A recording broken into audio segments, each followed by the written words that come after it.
வணக்கம். Welcome to Lydia's 1 minute story. அப்போ இன்னைக்கு நான் எந்த கதை சொல்ல போறேன், ஒரு ராஜாவோட கதை தான் சொல்ல போறேன். அந்த ராஜாவோட ஹேபிட் என்னன்னா, டெய்லி அவங்க பிரேக்ஃபாஸ்ட் சாப்பிடும்போது அது கூட ஒரு பழம் சாப்பிட்டுட்டு இருந்தேன். அப்போ அன்னைக்கு ராஜாவோட சேவகன் படன் போயிட்டு அங்க பார்க்கும்போது அங்க மூணு விதத்துல உள்ள பழங்கள் அங்க இருந்த.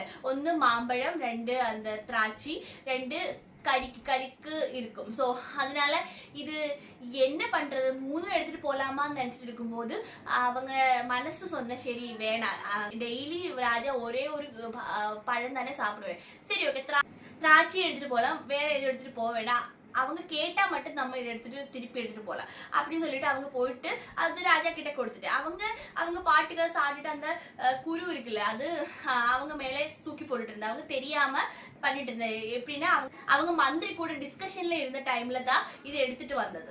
அதுல அவங்க தெரியாம அவங்க மேலே எடுத்துட்டு போட்டுட்டேன். எதுக்கு போட்டுன்னா அவங்க அங்கே இருந்து அது அந்த எரியல வாங்கிட்டு இருந்தேன். எதுக்கு அவங்க மேல இருக்கிற மதிப்புனால அங்கே இருந்து நகரல.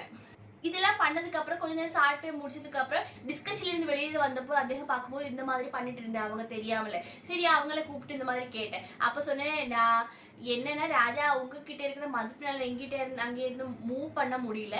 சரி ஆனாலும் நான் இன்னைக்கு என்ன பண்ணிட்டேன்னா 3 பழங்கள் இருந்தேன்.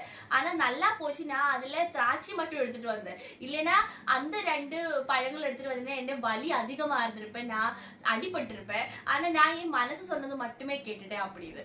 சரி அது நல்லா போச்சுன்னு ராஜாவும் சொன்னேன். ஓகே, அப்போ இதுல இருந்து நான் என்ன சொல்ல வரேன்னா, நம்ம மனசு என்ன சொல்ற அது மட்டும் செய்யணும் லைஃப்ல. எப்படின்னா நிறைய குழப்பங்களா இருக்குவே லைஃப்ல, நிறைய பிரச்சனைகள் வருவே. ஆனா உங்களுக்கு என்ன பிடிச்சிருக்கு, உங்க மனசு நல்லதா என்ன சொல்றியோ அது மட்டும் நீங்க கேட்டுட்டு வாழ்ந்துட்டு இருக்கணும்.